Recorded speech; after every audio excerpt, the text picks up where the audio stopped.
رسوله الكريم أما بعد فأعوذ بالله من الشيطان الرجيم بسم الله الرحمن الرحيم ما كان محمد أبا أحد من رجالكم ولكن رسول الله وخاتم النبيين وكان الله بكل شيء عليما۔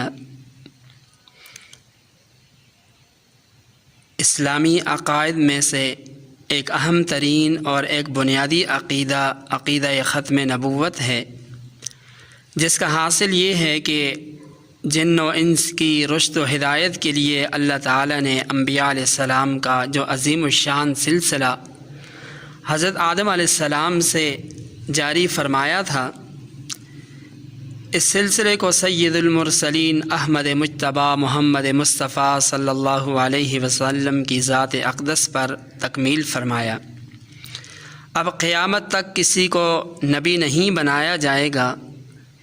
اللہ تعالیٰ کی وحدانیت میں جس طرح شرکت ممکن نہیں، اسی طرح محمد مصطفیٰ صلی اللہ علیہ وسلم کی ختم نبوت میں شرکت ممکن نہیں۔ جس طرح نبی صادق و امین کو نہ ماننا اور اس کی تکذیب کرنا کفر ہے، اسی طرح جھوٹے مدعی نبوت کو ماننا اور اس کی تصدیق کرنا بھی کفر ہے۔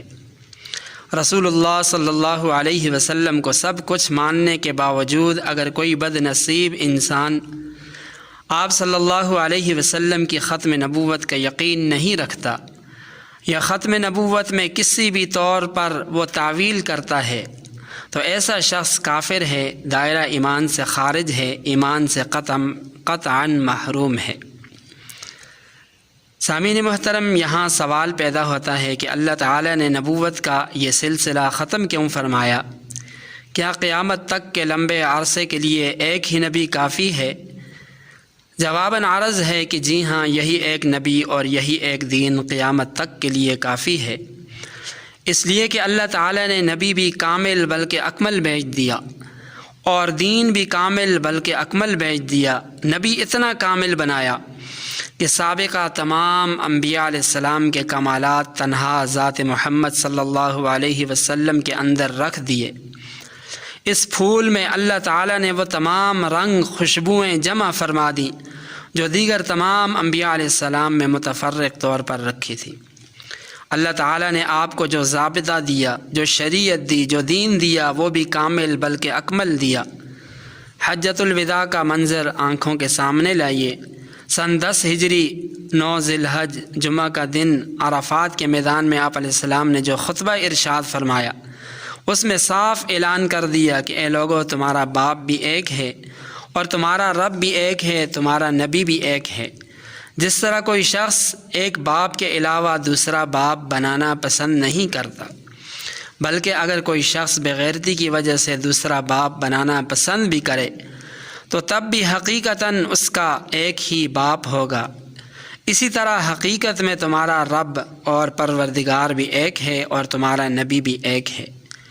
اسی خطبہ میں آپ علیہ السلام نے واضح طور پر ارشاد فرمایا، اے لوگو، میں آخری نبی ہوں اور تم آخری امت ہو، میرے بعد نبی کوئی نہیں، تمہارے بعد امت کوئی نہیں۔ پھر آپ علیہ السلام نے لوگوں سے سوال کرتے ہوئے فرمایا، حل بلغت، کیا میں نے تمہارے تک خدا کا دین پہنچا دیا؟ تو سب لوگوں نے ہاتھ ہلا کر یک زبان ہو کر جواب دیا، آپ نے دین پہنچانے کا حق ادا کر دیا، دین کی امانت پوری ادا کر دی اور امت کی مکمل طور پر خیرخواہی، رہبری، رہنمائی فرما دی اور حق پر پردے ہٹا کر حق کو واضح کر دیا۔ پھر آپ علیہ السلام نے دین پہنچانے کی ذمہ داری حضرات صحابہ کرام کے سپرد کرتے ہوئے فرمایا کہ یہاں جو موجود ہیں ان کو چاہیے کہ وہ غائبین تک یہ پیغام پہنچا دیں۔ پھر اسی دن عصر کی وقت اللہ تعالیٰ نے یہ آیات نازل فرمائی، الیوم اکملت لکم دینکم واتممت علیکم نعمتی ورضیت لکم الاسلام دینا۔ فرمایا، آج کے دن میں نے تمہارے لیے تمہارے دین کو مکمل کر دیا اور اپنی نعمت تم پر پوری کر دی اور تمہارے لیے اسلام کو بطور دین پسند کر لیا۔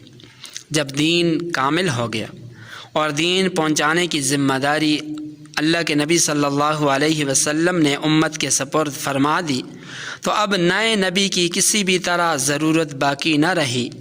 اب اس کے بعد جو نبوت کا دعویٰ کرے وہ کذاب، دجال، کافر تو ہو سکتا ہے، وہ نبی اور رسول نہیں ہو سکتا۔ کسی کو تا فہم کو یہ شبہ ہو سکتا ہے کہ دین جب آیا تھا تو اس وقت تو کامل تھا، مگر بعد میں ہو سکتا ہے اس کا کچھ حصہ ضائع ہو گیا ہو۔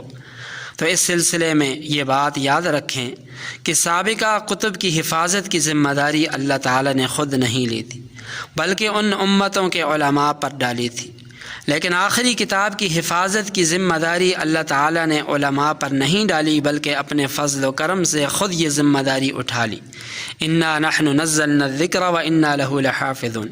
اگرچہ حفاظت تو اللہ تعالیٰ علماء ہی کے ذریعے کروا رہے ہیں، لیکن اس دین کے ضائع نہ ہونے کی ذمہ داری، اس دین کی حفاظت کی ذمہ داری اللہ تعالیٰ نے اپنے فضل سے خود اٹھا لی۔ اللہ تعالیٰ نے قرآن کریم کے علاوہ احادیث کی حفاظت کا بھی حیرت انگیز نظام قائم فرمایا۔ اسی لیے تو آج ہمارے نبی کا اٹھنا، بیٹھنا، سونا، جاگنا، انداز گفتگو، چلنا پھرنا، یہ تمام چیزیں محفوظ ہیں۔ آپ صلی اللہ علیہ وسلم کی ایک ایک ادا حضرات صحابہ کرام نے محفوظ کر کے امت تک پہنچا دی۔ ایک مرتبہ نبی پاک صلی اللہ علیہ وسلم نے میت کے گھر رونے والی عورتوں کے مصنوعی رونے کا تذکرہ کرتے ہوئے فرمایا کہ اگرچہ ان کو حقیقی رونا تو نہیں آتا، مگر انہوں نے یہ طے کر لیا ہے کہ اس میت پر اتنے عرصے تک رونا ہے، نوحہ کرنا ہے، اور پھر وہ کپڑا منہ پر ڈال کر رانا کرتی رہتی ہیں۔ یہ بات ارشاد فرماتے ہوئے اس وقت آپ صلی اللہ علیہ وسلم نے صحابہ کرام کے سامنے اسی طرح کا مصنوعی رونا رو کر دکھایا۔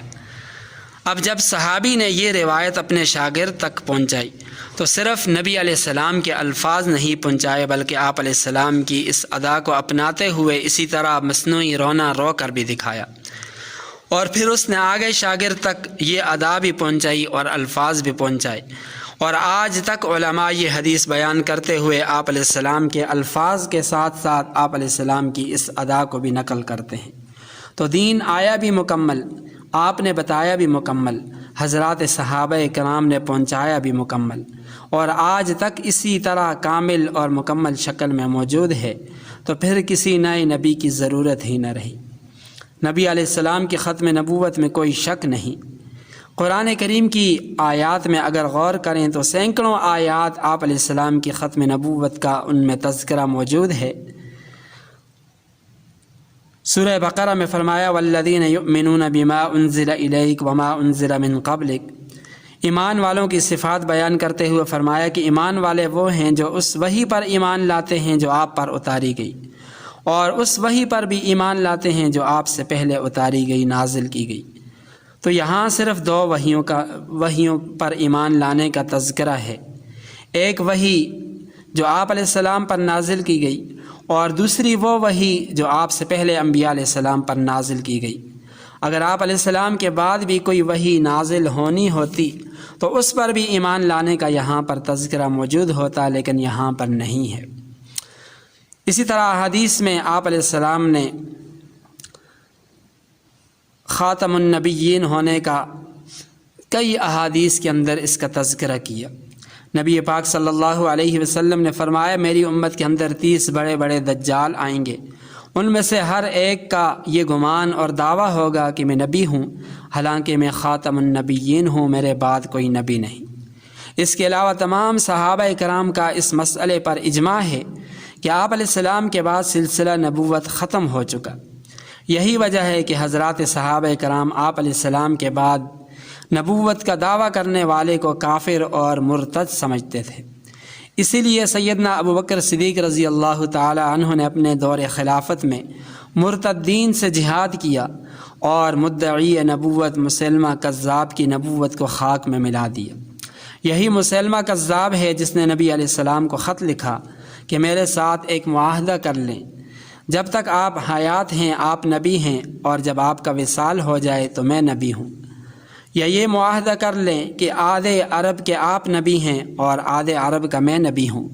جب یہ خط نبی علیہ السلام کے پاس پہنچا تو آپ علیہ السلام نے خط کا جواب لکھا کہ میں تو اللہ کا نبی اور اللہ کا رسول ہوں، جبکہ تو کذاب اور جھوٹا ہے۔ پھر آپ علیہ السلام نے فرمایا کون لے جائے گا یہ خط؟ اس کذاب کے دربار میں۔ اب اس کے دربار میں جانا ہے، حالات بڑے خراب ہیں، جان کا خطرہ بھی ہو سکتا ہے۔ ایک صحابی تھے چھابڑی فروش، سر پر ٹوکرا رکھ کر مدینہ طیبہ کی گلیوں میں کھجوریں بیچا کرتے تھے۔ 11 بچوں کے باپ تھے، جسمانی طور پر بھی کمزور تھے۔ جس وقت آپ علیہ السلام نے یہ بات ارشاد فرمائی اس وقت یہ کھجور کھا رہے تھے۔ جلدی سے اٹھے، ہاتھ کھڑا کر کے کہنے لگے، اے اللہ کے رسول، کسی کی ڈیوٹی نہ لگانا، میں جاؤں گا۔ جب یہ الفاظ جلد بازی میں کہے تو ان کے منہ سے کھجوروں کے ٹکڑے مجلس میں بیٹھے صحابہ کرام کے چہروں پر گرے۔ ایک صحابی کہنے لگے، اللہ کے بندے، پہلے کھجور تو آرام سے کھا لیں، تسلی سے کھا لیں، بڑی جلدی ہے تجھے بولنے کی۔ تو وہ صحابی مسکرا کر کہنے لگے، اگر کھاتے کھاتے ڈیوٹی کسی اور کی لگ گئی تو میں کیا کروں گا، مجھے تو جلدی ہے۔ یہ صحابہ کرام کا جذبہ تھا کہ جنہوں نے اپنا سب کچھ اس عقیدے کے تحفظ کے لیے قربان کر دیا۔ مولانا اشرف علی انور شاہ کشمیری رحمہ اللہ فرمایا کرتے تھے کہ قرآن کریم کی خدمت یہ بہت بڑا کام ہے، احادیث کی خدمت بہت بڑا کام ہے، دین کی تبلیغ کرنا یہ بہت اچھا ہے، لیکن تحفظ ختم نبوت نبی پاک صلی اللہ علیہ وسلم کی ذات کا تحفظ ہے۔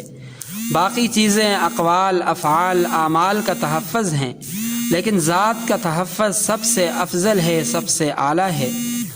اور فرمایا کہ جس شخص نے عقیدہ ختم نبوت کے تحفظ کے لیے 1 گھنٹہ بھی کام کر لیا، اسے نبی پاک صلی اللہ علیہ وسلم کی شفاعت، آپ علیہ السلام کی سفارش ضرور نصیب ہوگی۔ اللہ تعالیٰ سے دعا ہے کہ اس عقیدے کی تحفظ کے لیے ہمیں اپنا مال، جان، وقت لگانے کی توفیق عطا فرمائے، اور نبی پاک صلی اللہ علیہ وسلم کے ساتھ سچی محبت نصیب فرمائے، دین کی صحیح سمجھ عطا فرمائے، دین پر چلنا ہم سب کے لیے آسان فرمائے۔ وآخر دعوانا ان الحمد للہ۔